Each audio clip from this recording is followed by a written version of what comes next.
야곱의 인생을 보면 참 험악한 인생을 살게 됩니다. 야곱은 자기의 머리로 이 땅을 살아가려고 했었던 사람입니다. 사랑하는 성도 여러분, 하나님이 원하시는 계획들을 하나님의 방법으로 이루어가는 것이 중요합니다. 우리가 믿음을 갖고 하나님의 약속과 하나님의 계획을 발견했다면 하나님이 원하시는 그 방법대로 이루어가는 것, 그게 하나님이 기뻐하시는 일이라는 겁니다. 어떻게든지 이루는 것, 그게 중요한 게 아니라 하나님이 원하시고 바라시는 그 방법대로 이루어가는 것. 하나님이 작은 자가 큰 자를 이긴다 말씀하셨습니다. 하나님의 약속이 있었고요, 하나님의 계획이 있었습니다. 근데 엄마 리브가도 야곱도 그것을 어떻게든 이루어야 된다는 생각을 했습니다. 사랑하는 여러분, 우리 믿음의 사람들은 믿음으로 이루어가는 것, 정말 하나님이 나를 통해서 신실하게 일하심을 믿으실 수 있기를 원합니다.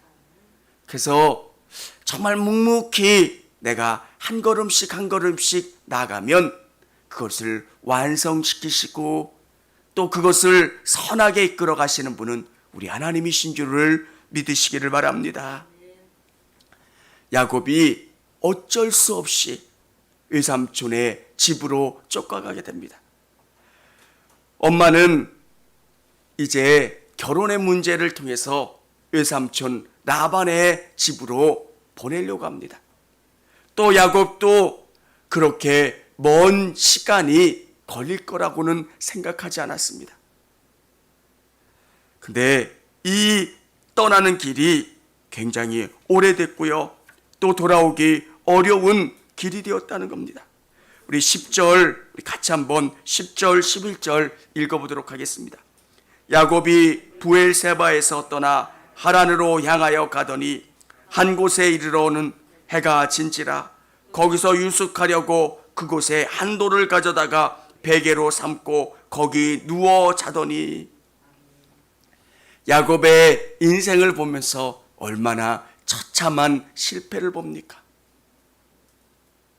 수단과 방법을 가리지 않고 어떻게든지 이겨보려고 했었던 사람, 하나님이 아니라 자기의 힘으로 살아가려고 했던 야곱의 인생이 얼마나 낮아졌는지 실패했는지를 우리에게 보여주는 이야기입니다. 사랑하는 여러분, 여러분이 하나님 앞에는 무능한 자가 되기를 원합니다. 하나님 앞에서는 하나님, 저는 아무것도 할 수 없어요. 하나님, 저는 부족해요. 하나님, 저는 연약해요. 하나님 앞에 두 손 들고, 하나님 앞에 두 손 들고 나갈 때 하나님이 일하시는 거예요.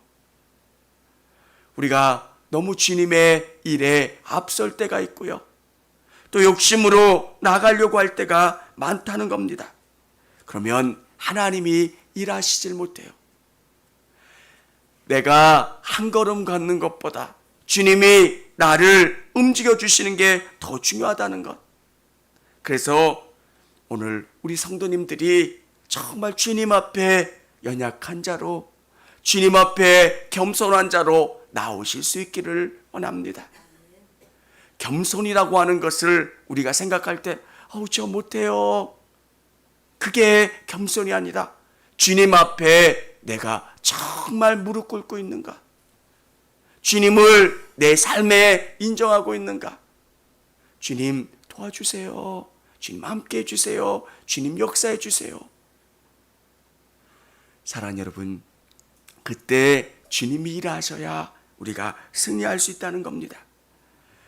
이 낮아진 상황 속에서 하나님이 야곱을 만나주는 내용이 기록되어 있습니다. 우리 12절부터 13절 한번 읽어보도록 하겠습니다. 꿈을 본즉 사닥다리가 땅 위에 서 있는데 그 꼭대기가 하늘에 닿았고, 또 본즉 하늘의 사자들이 그 위에서 오르락 내리락하고 또 본즉 여호와께서 그 위에 서서 이르시되 나는 여호와니 너의 조부 아브라함의 하나님이요 이삭의 하나님이라. 내가 누워있는 땅을 내가 너와 내 자손에게 주리니. 아멘. 오늘 우리 인생의 절망적인 순간, 왜 하나님이 우리를 절망적인 순간으로 이끌어 가시냐면 그 절망적인 순간에는 내가 할 수 있는 게 없어요. 요셉의 인생 가운데 물 없는 웅덩이는 어떤 곳입니까? 사방이 벽이고요, 깊은 웅덩이이기 때문에 내가 할 수 있는 게 없어요. 하늘만 바라보고 하늘 위에서 누군가가 도와줘야지, 나를 꺼내주어야지 내가 살 수 있는 것. 하나님이 여러분을 절망적인 순간으로 이끌어 가실 때 그것은 뭡니까? 나는 할 수 없습니다. 내 힘과 내 방법으로는 이 위기를 극복할 수 없습니다. 하나님이 주시는 답이 뭐냐면, 그러면 너는 두 손 들라는 거예요. 이 상황을 극복할 수 있는 방법은 네가 할 수 있는 게 아니기 때문에 너는 두 손 들라는 거예요. 지혜로운 사람은 하나님이 우리를 코너로 또 절망으로 좌절로 이끌어 가실 때 우리가 할 수 있는 게 뭡니까? 하나님, 저는 안 돼요. 저는 할 수 없어요. 저는 부족해요. 저는 연약해요. 우리를 포기하고 주님을 붙잡는 거예요. 지혜로운 사람은 이 절망적인 상황 가운데 주님을 의지하는 거예요. 주님 도와주세요. 주님 역사해 주세요. 주님. 근데 이런 절망적인 상황 가운데 끝까지 버티는 분들이 있어요. 아이들 싸울 때 눈물 안 흘리려고 억지로 버티는 것처럼 내가 주님을 이기려고. 사랑하는 여러분, 세상에서는 강해야 되지만 주님 앞에서는 연약하시기를 바랍니다. 여러분의 연약함을, 부족함을 주님 앞에 내려놓는 것. 야곱은 철저히 자기의 방법대로 살아가는 사람입니다. 그래서 말년에 야곱이 하는 고백이 뭡니까? 내가 험악한 인생을 살았다는 겁니다. 왜 험악한 인생을 살았을까? 내 방법과 내 지혜와 내 계획대로 살아가는 거예요. 신앙생활의 1번, 은혜를 경험하는 1번은 나를 내려놓는 거예요. 사람이 굉장히 강해요, 다. 이게 안 내려져요. 하나님이 우리에게 질병을 주시고 고난을 주시고 어려움을 주시는 것, 삶의 여러 가지 문제를 주시는 것, 나를 내려놓으라는 거예요. 여러분, 신앙은 깊은 세계로 들어가려면 나를 내려놓아야 돼요. 그러면 더 깊은 은혜의 단계로 들어가요. 근데 사람은 정말 들락의 기질이 있어서 잘 길들여지지도 않아요. 길들여지려면 주님 앞에 나를 내려놓아야 돼요. 오늘 하나님께서 야곱을 광야로 이끌어 가시고 외삼촌의 집으로 이끌어 가시는 것은 그를 길들여 가기 위한 여정입니다. 이 절망적인 순간, 성령이 이끌어 가시는 그 순간에 하나님을 만나는 경험을 하게 됩니다. 사랑하는 성도 여러분, 신앙이 능력이 있으려면 살아계신 하나님을 체험해야 돼요. 정말 놀라우신 하나님, 역사하신 하나님, 우리 인생을 이끌어 가신 하나님. 이 건물에 무슨 능력이 있겠습니까? 이 건물이나 사람의 능력이 있는 것이 아니라 교회의 능력은 하나님이에요. 여러분의 인생 가운데 하나님을 만나고 하나님이 살아계신다는 것, 하나님이 내 기도를 들어주시고 역사하신다라고 하는 것을 체험하는 것. 그래서 어떤 순간순간마다 무릎 꿇고 하나님 도와주세요. 하나님 역사해 주세요. 오늘 야곱의 인생 가운데 놀라움은 아브라함의 하나님, 이삭의 하나님이 나의 하나님이 되는 거예요. 우리 자녀들에게 놀라운 것은 나의 하나님으로 고백되어지는 것. 정말 나를 이끌어 주시고 주장하여 주시는 그 하나님을 만나고 경험하는 것. 사랑하는 성도 여러분, 이것을 위해서 기도하시기를 바랍니다.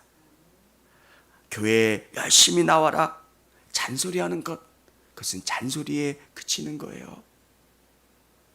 정말 우리 자녀들이 살아계신 하나님, 내 인생을 복 주시고 나를 선하게 이끌어 주시고 정말 승리케 해주시는 그 하나님이 살아계시고 나를 선하게 이끌어 주신다는 그 체험이 있으면 그것으로 아이들은 달라지고요, 승리하게 할 수 있다는 겁니다.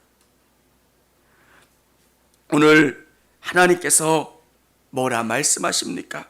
우리 13절부터 우리 15절까지 한번 같이 읽어보도록 하겠습니다. 또 본즉 여호와께서 그 위에 서서 이르시되 나는 여호와니 너의 조부의 하나님이요 이삭의 하나님이라. 내가 누워있는 땅을 내가 너와 내 자손에게 주리니 내 자손이 땅의 티끌같이 되어 내가 서쪽과 동쪽과 북쪽과 남쪽으로 퍼져나갈지며 땅의 모든 족속이 너와 내 자손으로 말미암아 복을 받으리라. 아멘. 하나님이 약속을 주세요. 오늘 예수 그리스도를 여러분의 구주로 모시면 아브라함의 복이 여러분의 복이 되고요, 아브라함에게 말씀하셨던 하나님의 일들이 나의 일들로 경험되어지는 것. 그래서 신앙은 막연한 어떤 사실을 아는 것, 신앙은 성경에 나와 있는 지식을 고백하는 그 단계가 아닙니다. 성경을 읽는데 이 하나님이 나의 하나님으로 고백되어지지 않으면 우리가 왜 이스라엘의 역사를 배워야 됩니까? 아브라함과 이삭과 야곱이 나와 무슨 상관이 있습니까? 지금 우리의 역사도 잘 모르는데 우리의 역사보다 더 오래된 역사를 우리가 알고 외우고 공부해야 되는 이유가 뭡니까? 별로 감흥이 없어요. 여러분, 신앙은 야곱과 같은 체험이 있어야 합니다. 나의 하나님, 나의 하나님. 기독교가 자꾸 생명력을 잃어가는 이유가 뭘까요? 우리가 세상에 봉사를 하지 않아서, 뭘 하지 않아서, 그게 아니라 더 근원적인 문제는 하나님에 대한 거룩한 임재의 체험이 없는 거예요. 우리 자녀들을 볼 때 왜 우리 때와 다른 그런 열심을 보이지 않을까? 주의를 지키기 위해서 생명 내 걸었던 것, 정말 먼 거리 걸어서 다녔던 우리 어머니 세대들의 열정이 왜 지금은 보여지지 않을까? 세대가 편해지고 뭐하고 더 근원적인 문제는 살아계신 하나님에 대한 체험이 없기 때문에 그래요. 사랑하는 여러분, 신앙은 이 체험이 있어야 돼요. 성령을 통해서 하나님이 함께 해주시고 하나님이 떨기나무 가운데 보여주셨던 그 환상을, 그 경험을 하게 해주는 거예요. 과거에도 하나님이 살아계셨다면 지금도 살아계세요. 과거에 체험을 주셨고 역사해 주셨던 하나님이 오늘날에도 동일하게 역사해 주세요. 여러분, 성령을 기대하시고 초청하시고 여러분의 삶에 받아들여 주세요. 그러면 이스라엘 백성들이 광야에서 경험했던 불과 구름 기둥으로 동행해 주시고 역사해 주셨던 하나님이 여러분의 인생 가운데 동행해 주시고 역사해 주신다는 것, 그 믿음 갖고 승리하며 나갈 수 있는 우리 성도님들이 다 되시기를 바랍니다. 청조감리교회 채널의 영상 잘 보셨나요? 저희 교회 예배에 함께 참여하고 설교 및 다양한 영상을 보고 싶으시다면 화면 오른쪽을 눌러 청주감리교회 채널을 구독해 주시기 바랍니다. 주일, 수요일 새벽 예배 라이브 방송과 지난 설교, 그리고 교육부서의 예배 등 다양한 소식에 빠른 알람을 받으실 수 있습니다. 청주감리교회 유튜브 채널 구독과 좋아요 기억해 주세요.